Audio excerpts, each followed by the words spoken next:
Good evening, everyone, and welcome to Apex to Asphalt for today, March 2nd, 2026. Darryl Kinsey Jr. and Christopher Lehman are here with you on a very special episode. MotoGP opened their season in Thailand this weekend. Monster Energy Supercross in Daytona offered a double dose of redemption in 250 East and the 450s. Let's take a quick look into the world of Formula One before the Australian Grand Prix. And if you're Aston Martin, you are not having fun getting into this Formula One season at all. We have a special interview with Vince VanSlyke, winner of the Sue 500 back in February. IndyCar opens the season in St. Pete, and you'll never guess who won. Will you, Chris? Not a chance. Not a chance you'll guess who won that race. Then we head to NASCAR in COTA, where, Chris, you will also not guess who won. I couldn't tell you who it was. And finally, we'll take a look at the calendar to get you ready for the week ahead in motorsports. We'll talk about all of that after we pay these bills. We'll be right back after this.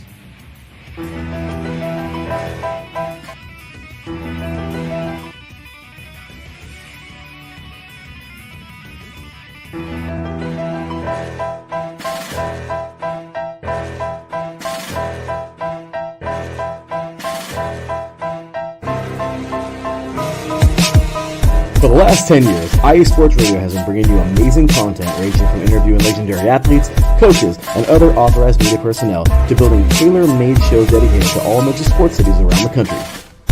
Make sure to follow us at IE Sports Radio on X, Instagram, Facebook, TikTok, and YouTube to keep up with the latest in sports and with all of our shows. Also, make sure to check out our daily updated website at iesportsradio.com.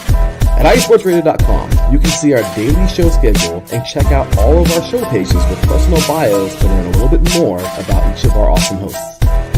In addition to our show pages, you can catch the iSports Radio blog, Hall of Fame, Fans of the Month page, and our merchandise shop including t-shirts, tank tops, caps, long sleeves, hoodies, and more. For now over a decade here at IE Sports Radio, we've continued to be by the fans, for the fans, and we thank you all for your support and for making IE Sports Radio your direct feed for all that is sports.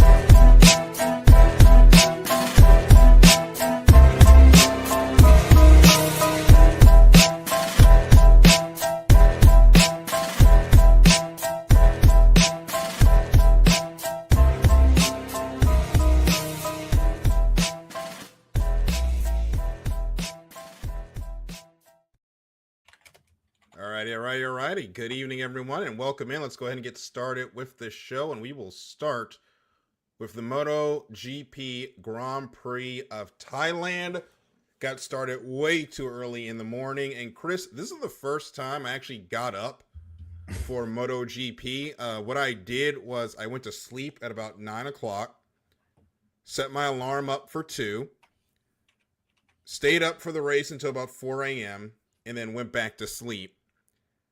I kind of made it, but I think next time I'm going to actually get up out of bed and come down here to watch the race, because I tried to watch it on my laptop in bed and I just kept going in and out. Yeah, I found that when I do middle of the night races, I have to get up out of bed. And usually I sit down with some coffee flavored ice cream. Ooh, that sounds delicious. I've got some of the Starbucks, I think it's the Frappuccinos you can bottle. I think I'll get some of that while I watch the race. Just something to keep you awake a little bit, just to watch it. And I went back and watched the race again with the soon-to-be wife on Sunday morning, and it was a really good race. It was a You wanted to relive finish. the heartbreak, though? Oh, yeah.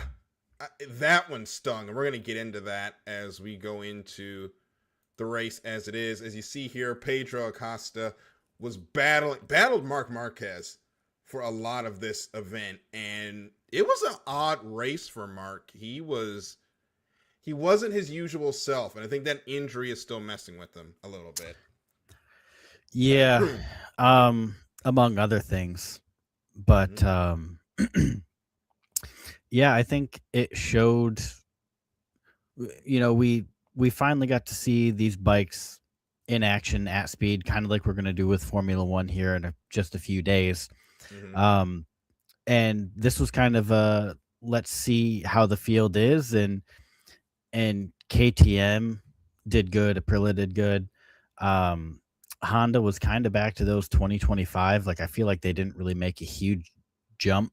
They did a Mm-hmm. great job of jumping up from 24 to 25, which we'll kind of talk about in a minute. But I feel like they just kind of plateaued a little bit, and then Yamaha, that was a weekend to forget for them. Let us get into Yamaha, because them and Aston Martin are going to have the same feeling going into their respective race weekends. And before I go any further, Golden Goose, beautiful photo here with Jorge Martin, Mark Marquez, and the number 37. I have it right here. That's Pedro Acosta. Acosta. Beautiful image. I don't know how they turn these bikes on that little sliver of tire. Yeah. They should fall over. It's impressive. Yeah, but as Miriam explained it to me, she is my engineering bae.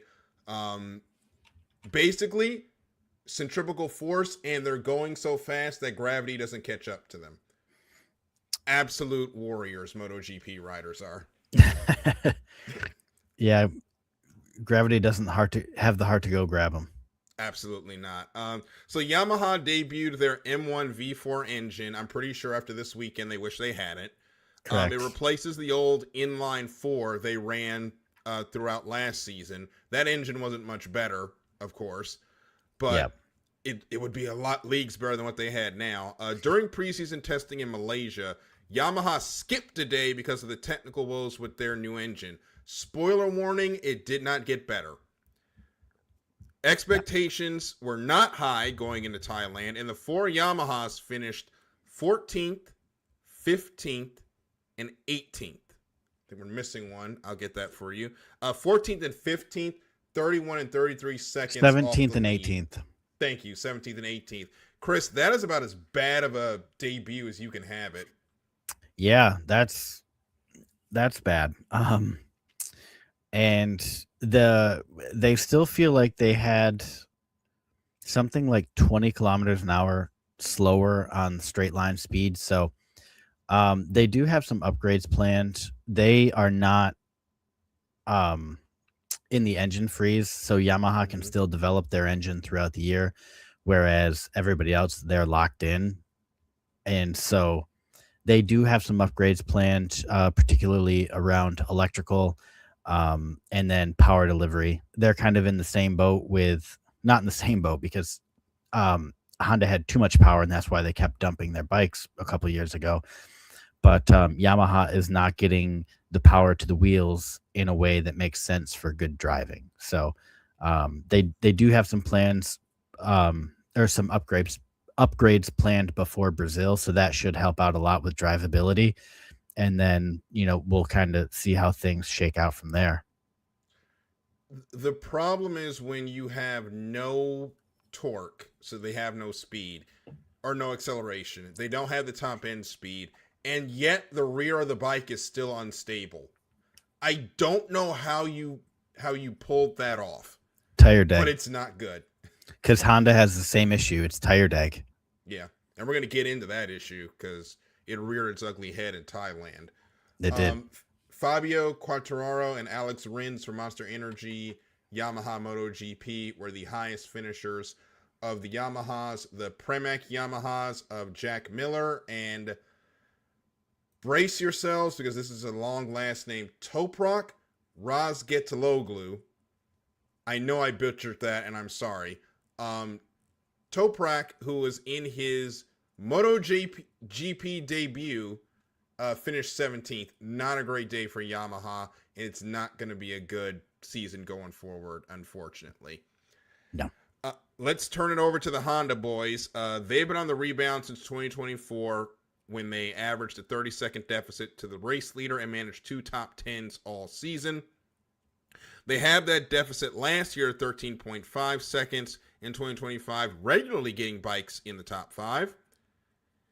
Too early to say whether or not they've stagnated or stepped back, but they also struggled in Thailand as a manufacturer. Their highest finishing bikes, as I see here, was the Honda HRC Castrol of, I'm going to get his name right, Luca Marini, who finished in the points. And also, as they give points down to 15 in MotoGP, right behind him in position number 11 was Zarco on the Castrol Honda LCR. That was Johan Zarco on the Castrol Honda entry.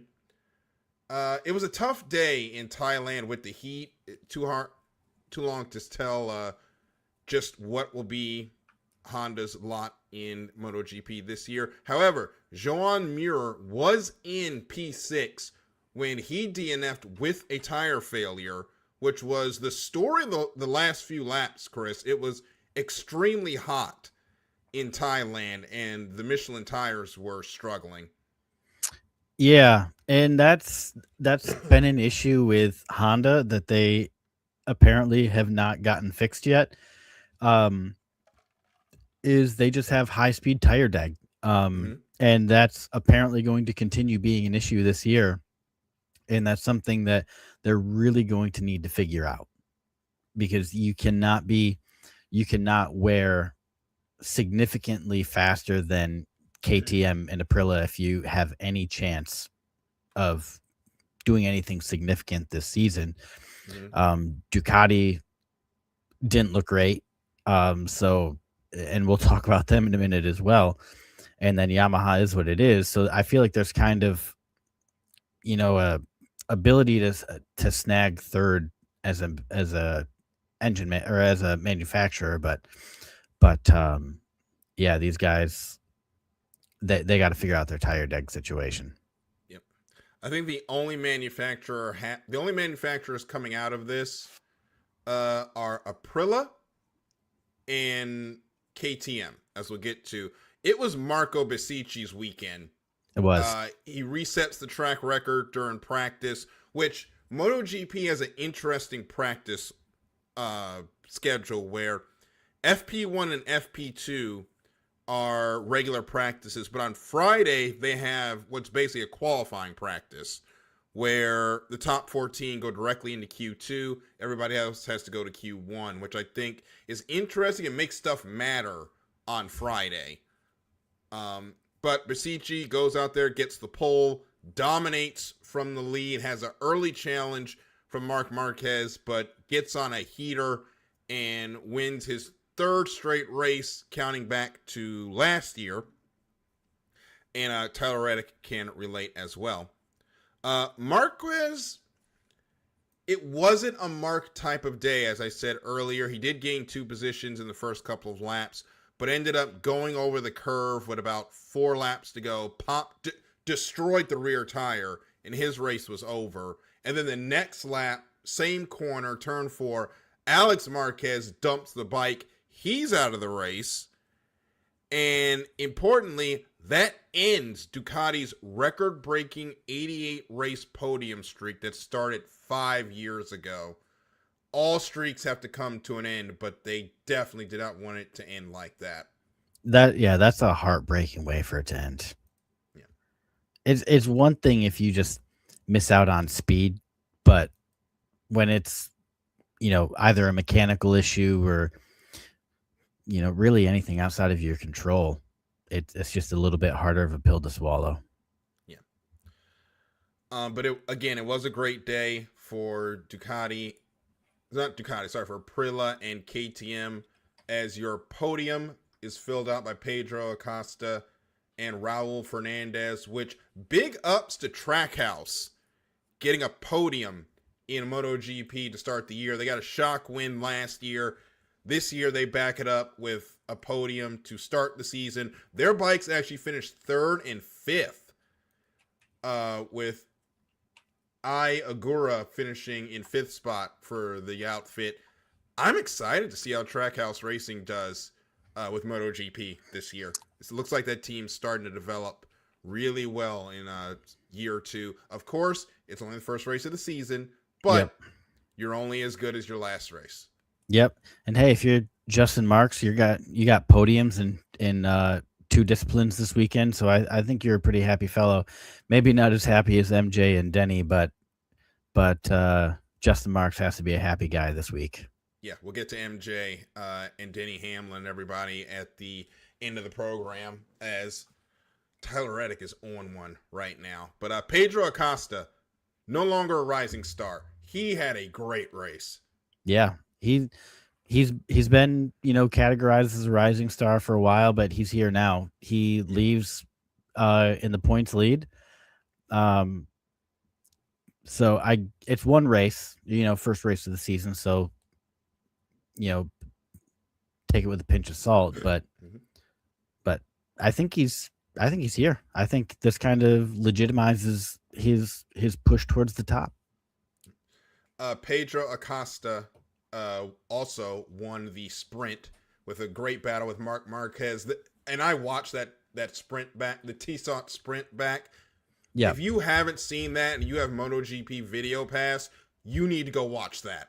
That was, if you want to see a race that is quintessential MotoGP, that's it. Because Acosta and Marquez were going at it for every lap. And there was I wish they kept the penalty flag in their pocket. I don't know if you saw this, Chris. Last corner, Marquez and Acosta go in. They are right on each other. Marquez doesn't try to hit him, but makes enough contact that Acosta has to stand the bike up, goes off track with 2 to go. They give him the drop back penalty, which hands the win of the sprint to Acosta. No one was really happy with that call. I wish they had kept the flag in the pocket. I don't think the call was really necessary there. Yeah, I mean, sometimes it just is what it is. You just roll with the punches. Yeah. It's not always going to be right every time, and you just take them as they come. Yeah. So one last comment before we move on is this guy, everybody's favorite German named Italian. Was Gunther Steiner is now the CEO of Red Bull KTM and had a productive weekend, I'd say, with the team. It's nice to see him back in Top Flight Motorsport, and I hope he's still going to be doing the F1 podcast, because I don't know if you've seen his podcast, but it is hilarious.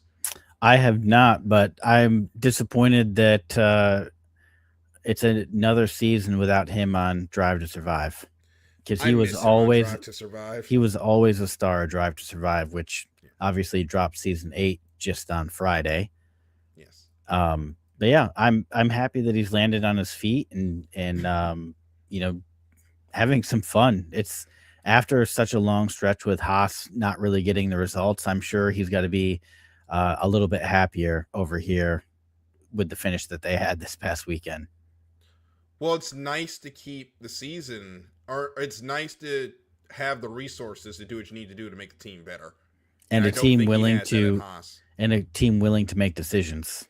Absolutely. That's what it comes down to. Yeah, and he's got that now. We know how Red Bull is. Their motorcycle development program is more tame than what they were doing with F1, but still, it's going to be exciting. And after that great race, it is a long wait to get more MotoGP action. We will not be in action again with the two-wheeled guys until March 20th through the 22nd in Brazil, right? Yep, the Estrela Galicia Grand Prix of Brazil. And cannot wait to see them race around Sao Paulo, Brazil. Actually, no, this is a different racetrack. It'll be the Autodromo International de Goiânia. Ayrton Senna is where they will be racing. That is a mouthful because the Latin countries love their long names. But it'll be nice to see as MotoGP season is now underway. Yeah. Let's get into Monster Energy Supercross now. From the two wheels of the pavement to the two wheels of the dirt. Yep, they were in Daytona. First, we got to wrap up the Arlington controversy. Chris, why don't you take us through it? I don't want to, Darryl. I don't want to. So just as we had talked about how there's a red flag, which means that you got to slow down. You You can't launch off of jumps. You just kind of have to roll them. And it caused an issue where Shimoda gave up the lead to Pierce Brown. Brown ends up winning, and then in the 450s, it was another Honda that kind of got the bad end of the deal. Mm-hmm. Monster Energy Supercross defended their decision to not penalize anybody for the red light. Honda issued a letter saying, like, that's not right, and, you know, it sort of basically hinted towards, you know, legal action potentially. And then on Thursday, which is 2 days after the Honda letter, they decided to change the rules to kind of retroactively make what they did on Saturday the standard going forward. Not sure if I'm okay with that at all. Yeah, I don't love that. It seems a little 2021-ish. Yes, it's like we made a bad decision, we're doubling down on our bad decision, and now we're going to enshrine our bad decision. Correct. In the rule book. So Not great. So we'll see how that goes going forward, and that's really about all the time I want to give to it. Yeah, let's get into the racing at Daytona. Because the racing was good. Yeah.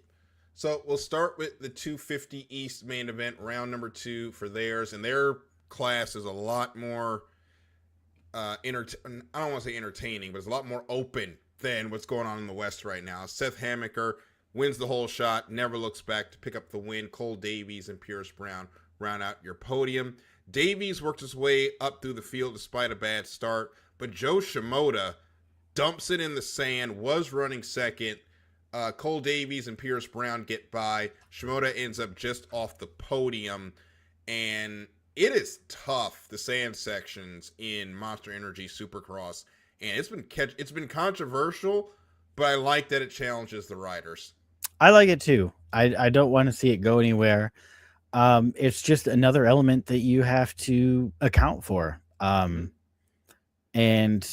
you know, sand tracks exist. Up here where I live, not far away from where we are, was one of, I think, 2 sand tracks in New York. And it was a favorite. Everybody loved coming there to ride. And you were better off for it if you were good there.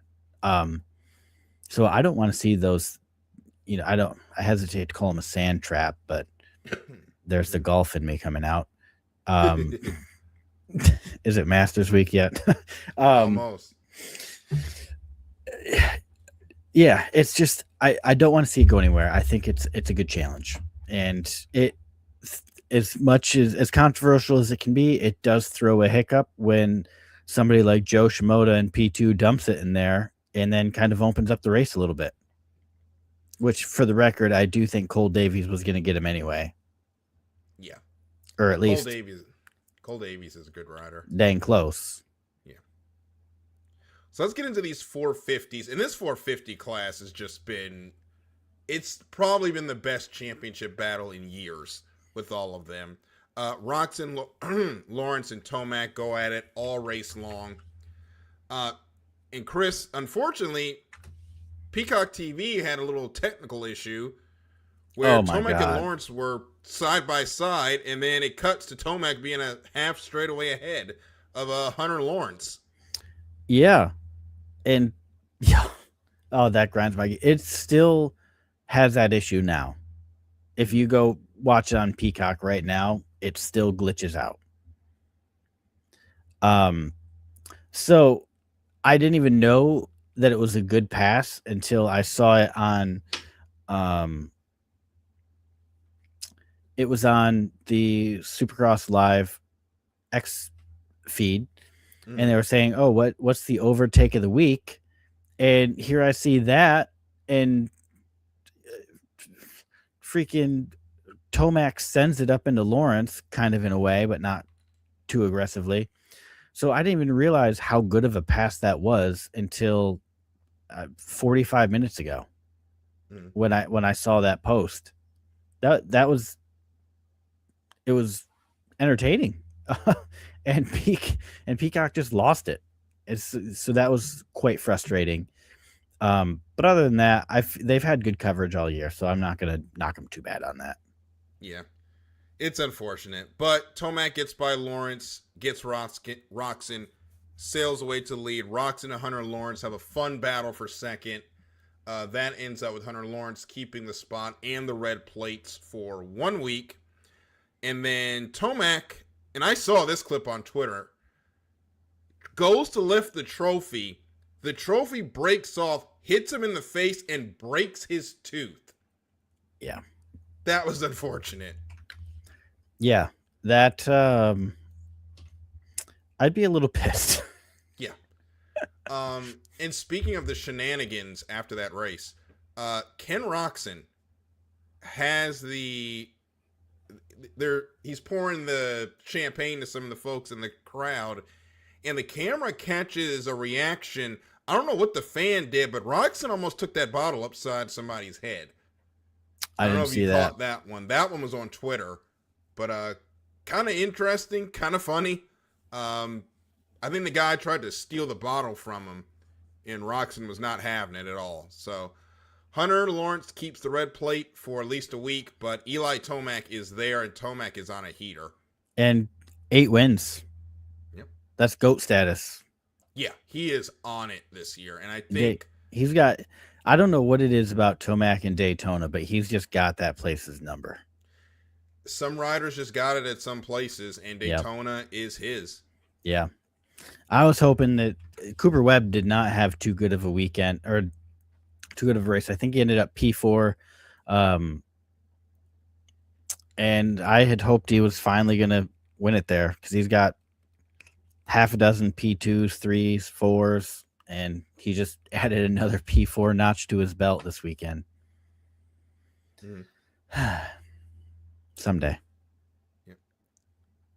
So before we go into break, you've got the state of Formula One to get to. Drive to Survive Season 8 dropped on Friday. We're going to get a chance to take a look at it, and then next week we will have our review as we get ready for the season. Also, congratulations to Charles and Alexandra Leclerc, who had a quiet wedding over the weekend. Chuck joins Nico Hulkenberg and Checo as the only married drivers on the grid. Albon is engaged and will become the fourth at some point. But congratulations to the Leclercs from Apex to Asphalt and IE Sports Radio. Yep, congratulations. Yep. So, Chris, we're going into the Australian Grand Prix. First, happy 500th to Bernd Mailander, the FIA safety car driver for Formula One. 500th GP in the safety car. That is awesome. Yeah, and if we had a compilation of all the badass maneuvering he's done around tracks, it would be 500 hours. Merlander, he knows how to whip that Mercedes. He really does. And it's he makes watching yellow flag laps worth it. It's always the best when he's going out there for a sight lap when it's raining. Oh, I love it.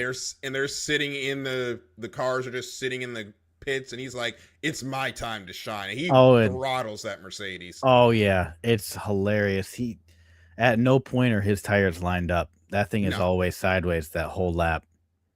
And it's entertaining for fans to watch. Clearly, he loves his job, and we without a doubt being the safety car driver. And Chris. Finally, the lap times matter. They do. When we get to Q1. They do. Yeah, absolutely. I've been waiting for this, also dreading this at the same time because there's just so many question marks. Larry B joining us in the chat, still driving, but love the show. Thank you so much. Yeah, a lot of question marks going into this weekend. We finally get to see the initial pecking order. We also get to see if all the belly aching about the battery is whether or not that is fact or fiction. I know there's been a lot of complaining about whether or not they're going to be able to manage the charge. I think it was just first race jitter or first time out issues that I think the teams have worked out, and the race is going to be fine, except Chris, if you're Aston Martin, Jesus Christ, let's get into this problem. Yeah, that's there's got to be alarm bells ringing over there, and that's putting it as nicely as possible. They've got some real issues, and they are not issues that you solve in, I would say, even the first quarter of the season. Mm-hmm. This is right off your season, because this is when your car is vibrating so violently that it disables the battery system, and also your engine suppliers do not have enough parts for you if their internal combustion unit goes down. They don't have parts to fix your car. This is absolutely all alarm bells ringing. There is a fire, and there is no fire department on duty to put it out. Mm-hmm. When you are they were actively considering enforcing force majeure and not showing up this weekend. That is how bad their problems are. But I'm pretty sure they don't get paid if they don't attend all the races, which, Correct. Given a current issue in the Middle East that we're not even going to begin to talk about right now, could be an issue for all of Formula One in a couple of weeks. But we're going to ignore that for now. Yep. And just say that Aston Martin is in trouble. And I'm going to give a hot take. I think this is going to harm Adrian Newey's legacy. It will. If this goes on for long enough.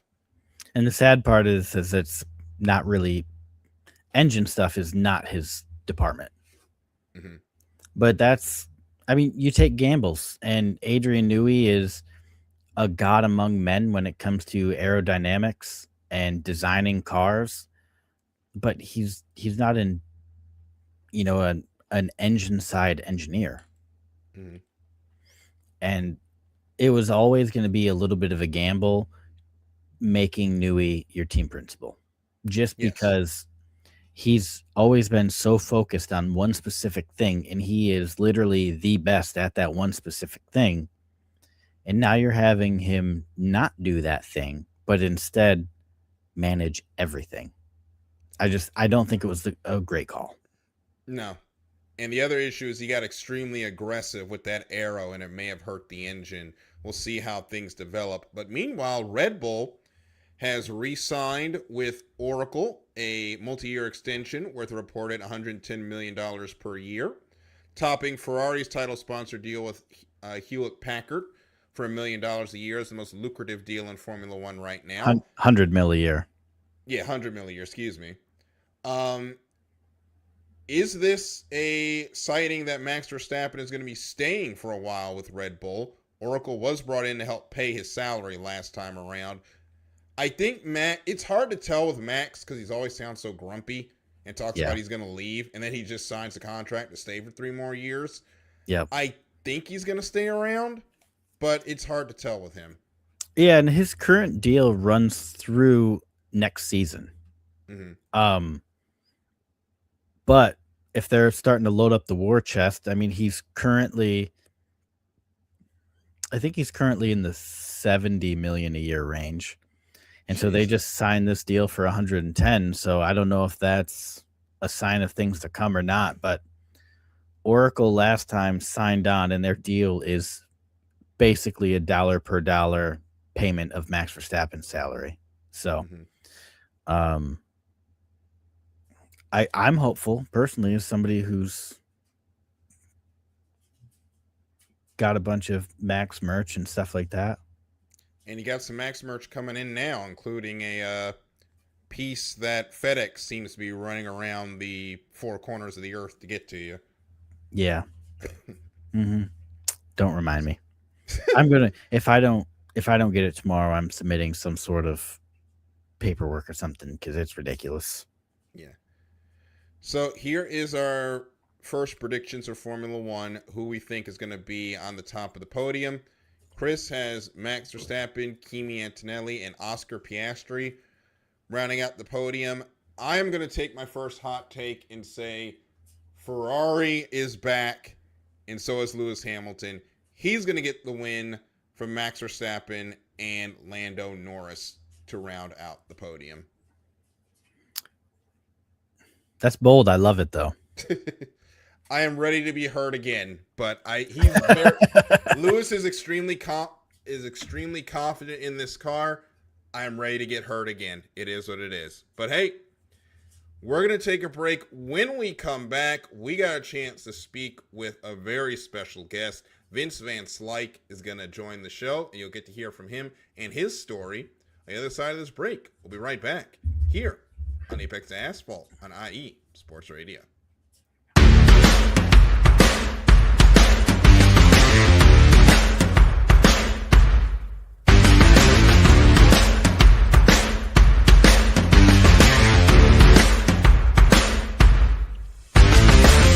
IE Sports Radio fans, this show is brought to you by Planet Jerky Premium Brisket Beef Jerky. Planet Jerky is the official jerky of the 2022 California League champion Lake Elsinore Storm, Single A affiliate of the San Diego Padres. This all brisket jerky has gluten-free options, contains no MSG, no sodium nitrate, is low in sugar, and high in protein. Go to their website at planetjerky.net and follow them on Instagram at Planet Jerky. Planet Jerky, the jerky that's on a whole other planet.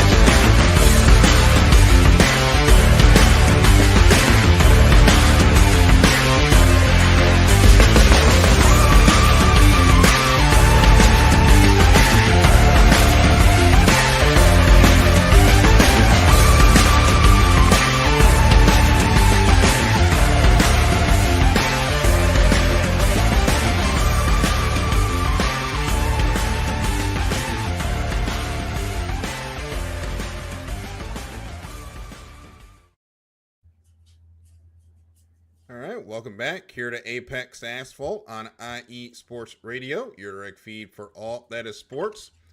And last Thursday, we had the esteemed honor of interviewing Vince VanSlyke, one of the riders for Hattin Heritage Racing's number 54 Polaris that won the GFL Environmental Sioux International 500 earlier this month. We originally thought we would talk about the Sioux, but we learned quickly that Vince has an impressive racing resume and a pretty dang cool day job as well. Take a look at this as we roll the tape. I'll be right back in a little bit. Enjoy.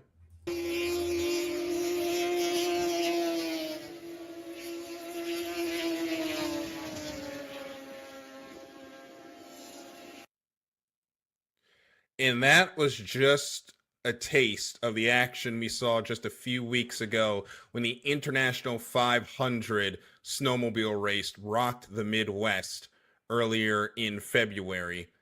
And we are joined today graciously by Vince VanSlyke this evening. But before we start it, let's get into a brief introduction on who he is. Vince is well respected in cross-country endurance racing, both on snow in the core Power Sports Series and on a dirt bike in the highly competitive District 23 Hare Scrambles. When he is not actively racing, you can find him around the track through his work as a race technician at Fox. He is known as a shock guru and is highly sought after for his expertise, leading him to start his own company, VS3 Suspension, which offers custom suspension setups for dirt bikes and snowmobiles. In February 2026, Vince was a part of the Hattin Heritage number 54 Polaris that won the GFL Environmental International 500, a highly prestigious 500-mile endurance race on a 1-mile ice oval track in Sault Ste. Marie, Michigan. Congratulations to Vince as we bring him in now. Vince, thank you so much for joining us this evening. Again, congratulations on that big-time win in the International 500. We know it was a long time coming. And thank you so much for joining us. And anything we missed about you before we get right into it? I don't think so. I mean, maybe some people wouldn't say well-respected, but, you know. But it was a pretty good summary. Well, thank you so much, and thank you, Chris, as well, my co-host, and as I call him now, executive producer, for helping us out with that. Let's go ahead and get into it. First, let's start off with your day job. You currently work for Fox as a race technician, but your specialty is shocks, which is a pretty good specialty to have in cross-country racing. Yeah. Did racing lead you to work on shocks, or did working on shocks lead to the racing? I guess kind of a little of both. I kind of started doing suspension stuff like late high school, and then like really picked it up when I went to tech school. And just ever since then, just kind of experimented with it here and there. And when I was working at Indian on the motorcycle side, I did a lot of suspension work and development there. So then that kind of led me into working at Fox now, just working on shocks. Yeah, and so I love the way that you described your job on episode 10 of the Shop Talk podcast. You said, "Now I change thin washers for a living." Yep. That's a hilarious way to summarize the job you do, but I do think you've minimized the years of expertise that went into learning which thin washer to use. Yeah. It's there's a lot of people that ask about it, and it's like, if people think there's like, a chart you go look at, which like, yeah, so you have it for race teams for setups and all that, but it's not like there's a book of here's what to change kind of thing. It's a lot of just figuring it out on your own, and you just get good at it after doing it for a while. So I've been doing it for 16 years or something like that now. So yeah, that's awesome. I just started, so I work on a farm, and so every year I've kind of always moved up a little bit, but now I've made it to the top, so to speak. So I've been planting soybeans the last year, and it's kind of the same way. Just, there was no playbook. My boss just said, like, this is what you do. This is kind of how you adjust it, and you keep your seed depths right. And there was a lot of trial and error last year. Thank goodness that the weather was so bad that it covered how bad I did planting. But it's the same way. I mean, it's all up here. It's all mental, and it takes a long time to become a master at a skill. And so as funny as now I change thin washers is for a living, there's a lot of skill involved. Chris downplays how bad that weather is because he was texting me. I think there was like a 30-day stretch where y'all just got rained. Yeah, like every day. Yeah, we went the weekend before Thanksgiving until mid-June with not every weekend for like 36 weeks rained. Oh my gosh. Last year. Huh. It sucked. Yeah. especially having a 4-year-old. Like, we couldn't go outside and do things, and oh goodness, he must have been tearing the house apart. It was hell for a lot of different reasons. Yeah. And then as soon as we finished planning, we went like 40 days without rain. Oh, of course. I don't have as cool of a job story. Was a reporter, now working in government communications, just doing what I do on the other side of things. But it was a lot of trial and error for me as well, because only with me is when you make a mistake, a lot of people yell at you, even if it's not your fault. So they yell at you anyway because they're the only person you can reach. So that sounds similar. So yeah, I was gonna say it's always the shot guy's fault. Yeah. I've learned how to deal with it, and I've learned how to manage the emotions. I think that's the best part of it. The soybean planter will tell our crop manager how many soybeans was planted per acre. So there's a lot of Big Brother on the planter too. So I know all about that as well. So we're getting into our jobs, and that's a great segue into the next question. So Vince, you travel a lot for work. What is the coolest thing you've done for work? And is there a bucket list thing or location you like to go to for work? Gosh, hard to say, like the coolest thing I've done. I really enjoy working with like some of the snowmobile cross country racers now, which we kind of hadn't done that really big for like the past 10 years because nobody had really gone to those races. But obviously my background kind of being in that, I've been helping out a lot of those guys. So that's been fun. And then working with the ATV racers as well. So it's always fun being out at a moto track or out in the woods testing with those guys. And some of those guys are do a bunch of stuff with like Chad Weenan, who's a ATV motocross legend. So that's pretty cool working with him. Any difference in the shock demands between those vehicles? 'Cause I know the ATVs, it's 4 wheels. There's a lot more at play there. Well, the shocks themselves are actually very similar, like as far as components are and everything. But yeah, the tuning is very different because snowmobiles were not meant to do what they're doing by any means. And ATVs were that vehicle was designed to be doing what it is. And like, the snowmobiles are now, but it's still like a very weird machine to be beating the crap out of. So yeah, you're right, because a lot of people are doing things with snowmobiles you wouldn't expect. We've seen the snowcross, which we'll get into in a little bit. Your guys' race. Some people are even taking them on like actual drag strips during the summer. And racing them on the pavement. So folks just look at snowmobiles and say, what can I do with this that's not snow? And then they go do it. They drag race them on the grass too. So they do water racing. We went every year up to Tug Hill. Every year we as a kid we went up to Tug Hill, which is in upstate New York in the Adirondack Park. And huge watercross event up there. And I love that. That was so fun. Watercross. Okay, so that's a new one for me. That is again goes back to what I said. People look at snowmobiles and do what is the thing I could do with it this isn't snow, and then just go do it. Pretty much. And somehow it works. Pretty much. Like the guy their team owner Alex, he raced the Iron Dog last year, which is a like 2,500 mile race in Alaska, and they got to go across this section called the Burn because there was a big fire there a bunch of years ago, and there was like zero snow for about 80 miles that they had to go. So they're going like a mile at a time, waiting for things to cool off and stuff like that. Just hitting these huge frozen dirt mounds for 80 miles, going like 10 miles an hour. Wow. Yeah. So that's pretty wild too. Man, the boss is supposed to have the easy stints, isn't he? He had the year. So last year he did the long one. This year he got the easy one. So did he? Okay. Yeah, I was following that a little bit. Didn't have a whole bunch of time, but I saw that they had like the banquet. I saw all the photos on Facebook today for all the awards and stuff. But so bringing it back to racing, this is something that Darryl and I we talked about pretty long just a couple of days ago on our show. I know you're not the biggest fan of snowcross. We've established that, but modern snowcross. Modern, yeah, fair enough. I'll take it.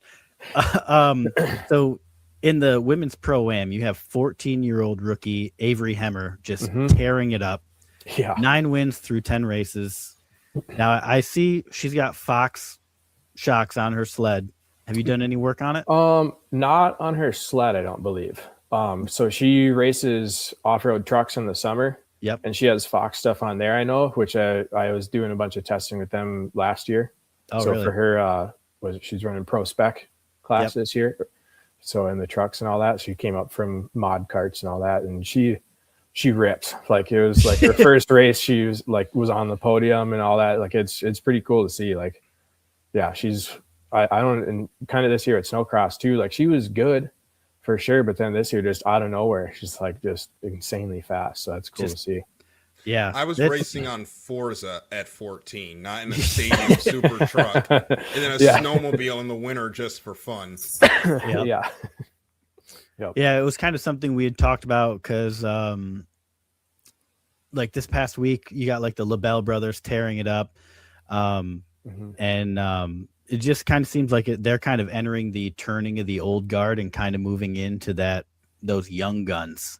Yeah, and I think that that's like always a really exciting time for any motorsport. It's a tough transition for especially for like a lot of the older fans, but I think it kind of offers a reset for sports when you get the younger crowd bringing younger people in, and I think it's great, and I hope they do work on their rhythm sections a little bit, and it's not just 20 minutes of casing every mogul and. Yeah, that's my biggest gripe with it, but it's hard. Like it's all man-made snow, so yeah, Yeah. I will say that watching the races, they could use some straightaways Yeah. between the jumps because it just feels like you never get a decent rhythm anymore. Valcor No. was good. Yeah, Valcor is usually good. They had a good track at Valcor. ERX is usually good too, so I think that's Yeah.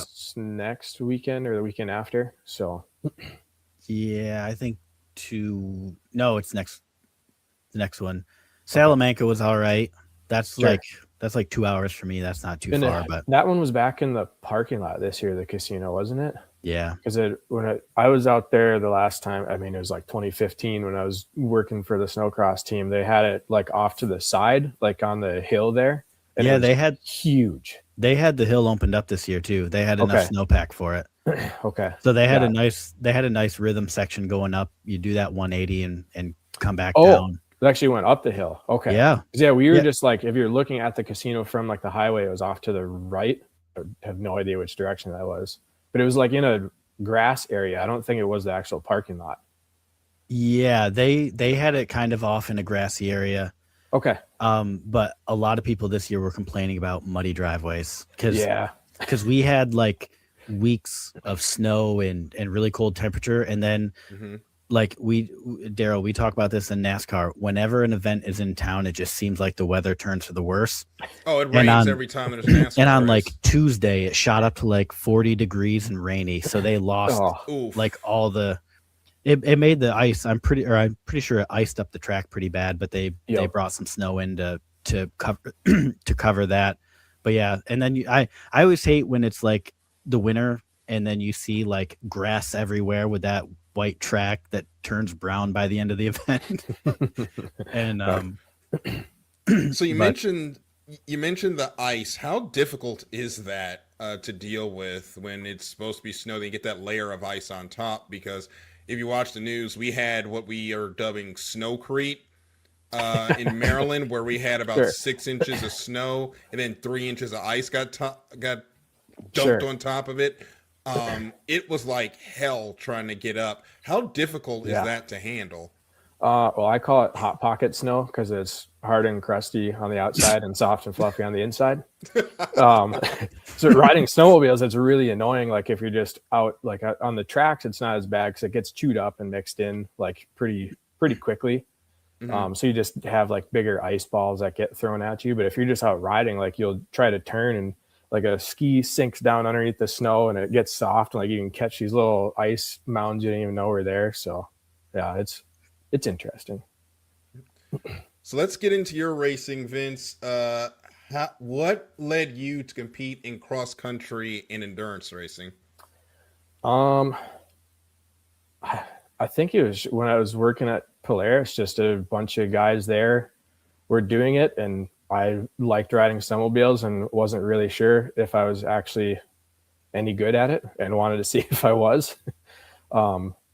So I think I started like kind of doing some vintage racing, and then one of my friends let me borrow his sled and did my first cross country race on a ski hill. And I kind of did that for a couple of years, just hitting them here and there. And then I ended up racing the Sioux for them in 2020 was the first year I did it. And we kind of just had a cross country based sled that we wanted to race out there just to prove out some like testing stuff to see like, can you just go race one of these and not have an issue, it was nice. Like it was slow. The sled was slow. So we weren't like very competitive or anything, but we did the whole race without any issue on 7 inches of ice. So the whole track was basically dirt the entire time. And then the next year I raced the full cross country season, which was shortened due to weather. It was mostly lake races, but that went really well. Won one or two semi-pro races, and I ended up third in points in both classes, I believe, for semi-pro. It was third and fourth, maybe. I can't remember at this point. And then I kind of just didn't really do it after that until last year. Started working with Alex and Evan using our new live valve shocks on the cross-country sleds. So they're like electronic shock package, which is cool. Like testing with all that stuff. And when I just raced just to get some extra test time the past couple of years, and then they asked me to race a Sioux last year and then went back with them this year. That's awesome. So electronic shock package, how does that work? So like the base valve on the shock is just the compression side is what we're controlling right now. So on all 4 shocks on the sled. And then it uses like an algorithm that bases off of like, you know, if you're accelerating, braking, like it has like an airborne detection mode too. So it's basically all IMU and kind of speed based. And so we're tuning like lots of algorithm stuff to, you know, control like when the shocks are going softer, stiffer. And there's still lots of hardware stuff too. Like you have to change actual shock internals and everything, which we've done a lot of that in the past 2 years, but it's been working pretty good. It's unfortunate we haven't really had too many real like terrain races to prove it out in, because that's really where it shines. But it's still been working really well on the ice and everything. That's good. Yeah. I think in preparation for this, I watched the full episode with you with the Shop Talk guys. And that was, I think, 3 years ago. And I think you were clowning. Is it really that long ago? I think so. Oh my gosh. I think you were clowning on electric shocks pretty hard in that episode. I think, gosh, if I remember right, it was like, because we had just started with the snowmobile stuff. So it would have been 2 years ago.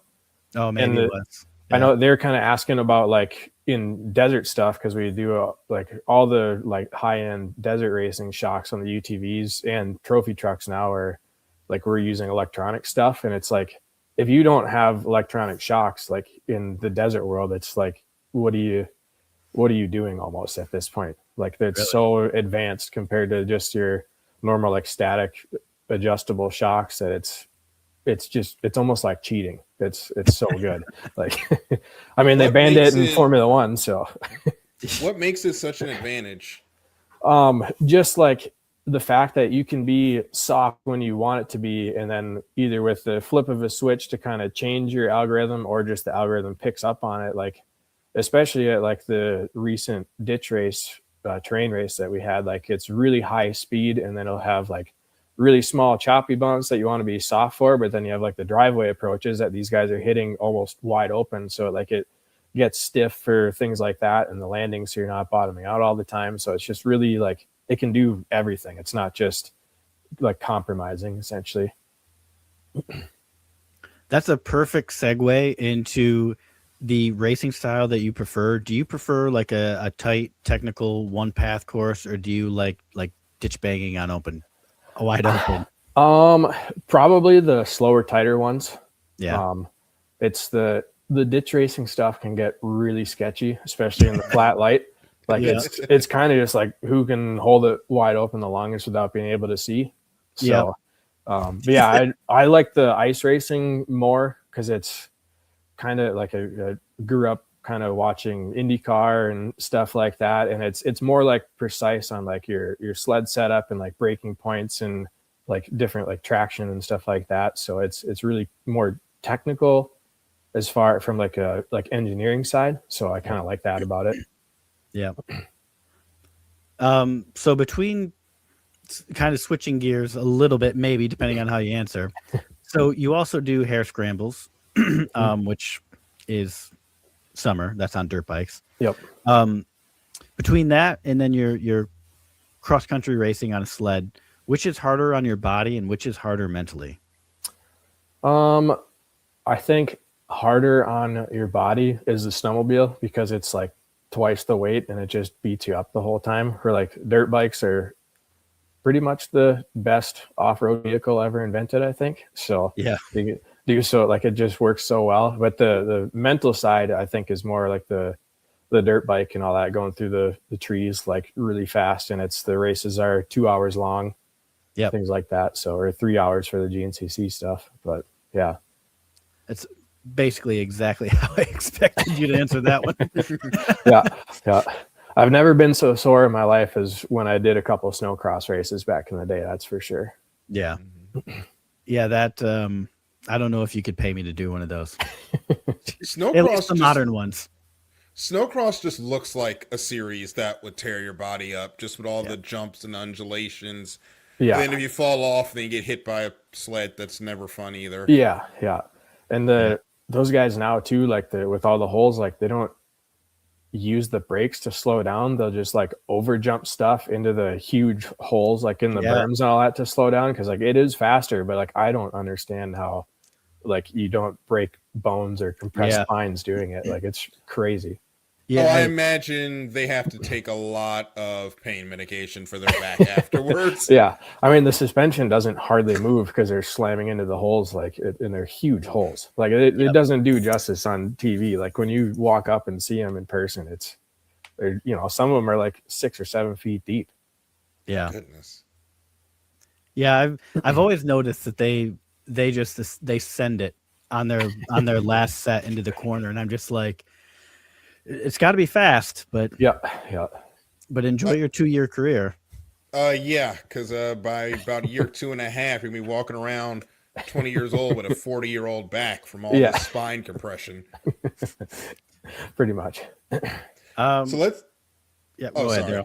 No, okay, you go ahead. Let's get into the meat and potatoes, the International 500 first. Again, congratulations to all the teams, the fans, and the track workers who stuck through -34 wind chill. Yeah. And then I heard a terrifying remark that Vince told us at the beginning that it was actually warmer than last year's race. This year was warmer at the start than last year not by much, but it was warmer.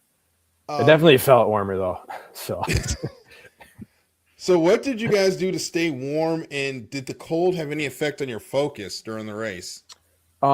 I mean, it is nice. At least like we have the trailers and everything in the pit lane. So like you just hang out in the trailer and stay warm. But otherwise, like on the track, like it's especially the first few stints when it was below zero, like it's heated gloves and like some duct tape here and there in case you get exposed skin to keep frostbite away. And like we even like all the hand warmers and hand guards and everything on our sled. Like we did a bunch of work with that and some aero parts to deflect wind. Like we did a lot of work with that last year, and it pretty much was the same this year, and it still worked really well. So duct tape really does solve everything. So did the poor folks up on the hill just drink warmth? I think so. Like, oh man, those guys like they're probably more hardcore than we are. So just standing out in the cold for they're not 9 moving. hours. And I've never been, but I watched right on the I-500 website. They've got a video titled "The 56th Recap" from last year. And after watching that, I watched it like 3 times, and like I'm ready to book a ticket. like I don't know how you can watch that video and just not be like, I'm going. Yeah, it's pretty cool. Like they do opening ceremonies, like and everything like that. Like they had a flyover this year. It was a little bit delayed, I think, because of some, I can't remember, it was weather or something like that. Or they had a Coast Guard helicopter go over and some Canadian planes and everything. So they do it really big. Like it's like the Indy 500 or snowmobile racing, basically. Yeah. Yeah, that's awesome. And you won the Indy 500 this year. So. Yeah, basically. So, yeah. So kind of building off that, with it being such a big and prestigious race, what did you do to prepare yourself for it? Honestly, this year, like not much. It was kind of off the couch and onto the sled at the Sioux. And the year before, like I did a couple of those cross country races to prepare. Especially because we didn't have any like rideable snow. Where this year, at least around here, we had some rideable snow. So I was just riding sled kind of leisurely after work on the weekends and all that stuff. So that's this year, not much. Where you just kind of go out on a frozen lake and just mess around, or would you go to a nice oval and try to actually get some practice laps in? This year it was literally just riding like trails and ditches for me. And I mean, I don't even think Evan and Alex had the sled out until like the day before we left for the Sioux, got it done and kind of took it to a lake just to do a shakedown, make ssure it was still good. So nothing wrong with that. Yeah. So there are a lot of teams though that like, there's like some of like the one year I know like a couple of Arctic Cat guys, like they had a like 1 mile oval out on a lake and they were doing testing, like race conditions and all that. Like some guys do it really big and we haven't had to do that, luckily, I guess. So it's kind of just been build on the program from last year and make things better. So So I know that so your suspension company, VS3, you can't do custom setups on a Fox shock. Or at least you couldn't from what I understand. So does the HHR sled use a Fox shock or did you build a custom setup for it? No, they have it's a Walker Evans suspension setup, which is kind of like Polaris owns Walker Evans now. And that's kind of been their race shock for, at least the last 10 or 15 years now. Yeah. So that was actually all Alex, and then the Polaris and Walker Evans guy, Ben Hayes, like they kind of do all that. So I just show up and ride it for that one. So it's kind of nice not really having to do a bunch of shock work. Yeah. It's nice to get away from the day job. Yeah. Yeah. Let someone else do it. Yep. So we're going to take a look at some footage from the race. The Citation Heritage Racing folks are able to, we were able to use some of their footage, and we have a footage of one of the pit stops. So we're going to take a look at that. And then Vince, walk us through, once we come back, some of the things that they are working on through this stop. So I'm going to show it to you guys first. And then I believe this is Vince hopping on. Okay. It's the footage that we have as well. He can confirm, but I'm pretty sure it's him starting his stint. All right. So we'll take a look at this real quick.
Again, thank you to Citation Heritage Racing for that footage. So, Vince, there was a lot of choreography going on in that stop. Was the first thing I noticed. And watching that for the third time now, I noticed the hammer getting the ice out of there. I saw though they pulled the big wrench out for something on the front. What goes into a pit stop on an International 500 sled? So yeah, that was actually me finishing my stint. So I got off and Evan got on there, and then you're doing fuel, which our fuel tanks, I think it's like 13.5 gallons it holds. Mm-hmm. And then they were changing a ski as well. So like on the bottom of the ski, you have like a wear bar with like a carbide insert that actually bites into the ice. And this year we were lucky and didn't have like we had no dirt show through, which I think is the first time it's ever happened, but you still get them dull here and there. So we change those out to make sure you can turn good. And then for some reason this year we had like brake issues where we changed brake pads 5 times. So like there was no pad material left. Like it was metal on metal. So like for like the last 25 laps of my stint with basically 0 brakes. And then in that, I don't think they did in that one, but like you actually do have to adjust like the track tension because the track will stretch as the race goes on. So they didn't do it in that one, but you do that too. We didn't change a belt or any clutching setups, which was pretty impressive this year. I think we did change a belt last year, but the clutching setup was the same the entire time. So it's pretty minimal stuff, just issues with brake pads this year. Was it anything weather related with the brake pads, or is it just a quirk of how the race went this year? No, not weather related. I think it was the same brake system as last year. And we think maybe something like we rebuilt the caliper and master cylinder and everything, but you never know, like something could always warp because they get so hot all the time. You could have just warped something and it didn't feel like it had the grab when you pulled the lever. So that's what does it. Like you generally try to pull the lever quick and lock up the track so you're not dragging the brakes, because then it's not wearing pads out. And this whole time you're just dragging the brake into the corner, so it's just eating pads up pretty good. Yep. Oof. So and I'm pretty sure our handguard, like as you're getting down speed, it was flexing and actually hitting the brake lever and just pulling it a little bit, so they're never fully retracting. So that could have been some of it. So like halfway through the stint, I just reached forward and reefed the thing forward out of the way. So it probably didn't help either that about midway through that race, turn 4 just became a snowcross track. Yeah, at some point it gets rough there for sure. So yeah. Coming out of 4 and then into 1 usually they got pretty rough. Okay. Did you go ahead? I was gonna say one of the questions I had for like a couple later, but I knew that you didn't have brakes for about 25 laps. Yep. Did you have any close calls without your brakes? And was it you just head down into a corner and suddenly you didn't have brakes, or was it something you kind of felt slipping and then they were, you could kind of anticipate it? It's like I could tell they were going away because like the lever will get kind of mushy a little bit. Yep. And I was like, okay, like it's still there. It wasn't like I was having to pump the brakes or anything, or like keep the pads against the rotor. And then one time I came in and the lever went straight to the bar and nothing happened. Oh yeah. And so like that was okay. Like I, realized it soon enough and was able to pump it up and slow down. But then like I was having to like kind of pump the lever just going down the straightaways to keep the pads close. They wouldn't fully retract. Yeah. And it was weird going into like turn 1 where I was like having to use more fingers so I wasn't getting arm pump, and I'd like slide my hand down onto the hook after you get into the corner, and I hit a bump weird once and it like blew my hand off like as I was trying to lean into this corner. So caught myself at least, but yeah, that was probably the sketchiest moment for me, is blowing a hand off at like 100. So yeah, that'd be terrifying. That doesn't sound optimal at all. No. So you guys started 14th, meticulously worked your way up through the field to win. What was kind of the strategy you guys had going in? Was it, just survive the day and see where we end up, or did you kind of have a plan? Yeah, I don't know. Like you kind of have a little bit of a plan. It's just, it was nice. Like where we were starting, it was around a lot of like the cross country racers. So like there's guys that just do ice ovals and stuff like that in the mirror circuit. That's kind of in the Michigan area. And then there's a lot of cross country guys, and you're around people you're comfortable racing. So it's nice. Like, okay, this guy's not going to do anything dumb on like lap 3 or anything like that and try to win it. So kind of just hang out, and especially the first 400 laps, like you don't need to throw it into a corner to pass a guy. Like you have a ton of time. So you just be smart, not put yourself in dumb places and kind of just ruin it for no reason. And they ask, like Alex is the team owner. He only did 44 laps, I think. And they're like, are you kind of ask him if he's wanted more time or if he wanted to be the guy to finish the race and all that. And he's like, I just want to do whatever it takes to win. So it's cool having him as the owner, and like Andy and Terry are kind of crew chiefs and team leaders. Like they're talking strategy the whole time. Like they've been doing it for 15 years now, I think, with the Faust and Alex. So they're really knowledgeable with all that, but how to get laps back and just like pit strategies and things like that. It works out really well with them. Well, they did good this year. Maybe Ferrari F1 team should consider hiring these guys. Yeah. I think we could probably change tires better than those guys. So without a doubt. Yeah. So kind of going back into the team and Alex a little bit. Also huge props to Evan Papel and Paul Brown. They did, a great job. But the Hattin name, legendary in the snowmobile world. What was it like being part of the team that carried that name to its first Sioux 500 win? Like it still feels like really cool. Like you're just, it's a huge part of history. Like finally they had never won it like before that, the Sioux or anything. So like being part of the team that was like essentially started Polaris, like it's pretty cool. So Yeah. Alex is great, and like everyone that, you know, his wife's awesome and everything too, that worked together to put it all together. So So besides the HHR party, did you do anything special to celebrate with like your family and friends and, you know, kind of your own celebration?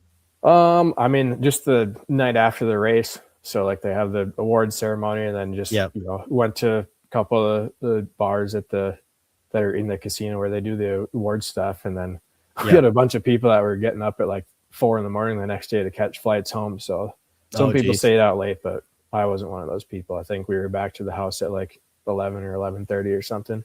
Yeah. Not even go out for a No. nice dinner, something a couple days No. later. And No, not really. So I was right back to, you know, Alex and I were up at 5 a.m. and hopped in the truck and drove the 12 hours home or whatever it was, and back to work on Monday. jeez, the Midwest is huge. Yeah, I know, because it's all the way across Michigan for us too. So Yeah. it's not great.